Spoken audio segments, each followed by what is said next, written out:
ஆயிடா மிலாடி நபி பிரியாணி வரவே இல்லை. ஏய், மிலாடி நபின்னு என்னன்னு தெரியுமாடா உனக்கு? அதெல்லாம் எங்களுக்கு தெரியாது, எங்களுக்கு பிரியாணி வந்தே ஆகணும்.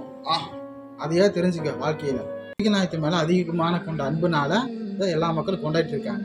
நபிகள் நாயகத்தை பத்தி சொல்ற நல்லா கேட்டுக்கோ. பெண்களுக்கு வாரிசுரிமை, கல்விக்கான உரிமை, திருமணம் வேணுமா வேண்டாமா முடிவெடுக்கிற உரிமை, இந்த மாதிரி பெண்கள் அடிமைத்தனத்தில் இருந்தது மீட்டெடுத்து இது எல்லாமே அவர் பண்ணியிருக்காரு. அது மட்டும் இல்லை, போதைப் பொருளை முழுமையாக ஒழிச்சிருந்தாரு.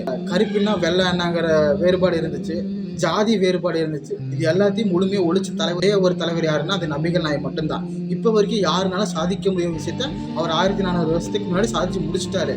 ஒன்றும் இல்லை, இப்போ பாங்கு சொல்றாங்கல்ல, பிலால் ரலி அனுப்புன்னு ஒரு நபி தோழர், அவர் கருப்பினத்தோட அடிமை.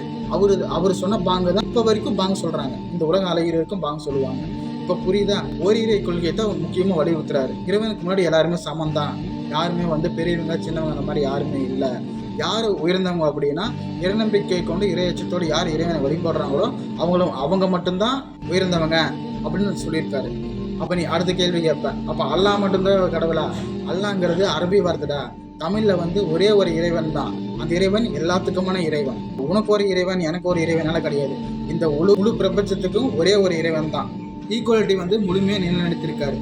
ஒருத்தன் முஸ்லீம் ஆகிட்டான்னு வச்சுக்குவேன், அவன் இந்த நாட்டோட பிரதமராக இருந்தாலும் சரி, நாட்டோட ஜனாதிபதியாக இருந்தாலும் சரி, நாட்டோட சிஎம்மாக இருந்தாலும் சரி, எம்எல்ஏவும் சரி, நீ எந்த உயர் அதிகாரியாக இருந்தாலும் சரி, ஆனால் பள்ளிவாசலில் தொழுகின்னு வரும்போது உனக்கு எங்கேயுமே இடம் இல்லை, செருப்பு விடுற இடம் தான் இடமா உனக்கு கிடைக்குதுன்னா நீ அங்கே தான் தொழுதாகணும். நான் பெரிய ஆள், அதனால் நான் முன்னாடி தான் போய் தொழுவாங்கிறதால வர முடியாது. புரிஞ்சுதா உனக்கு?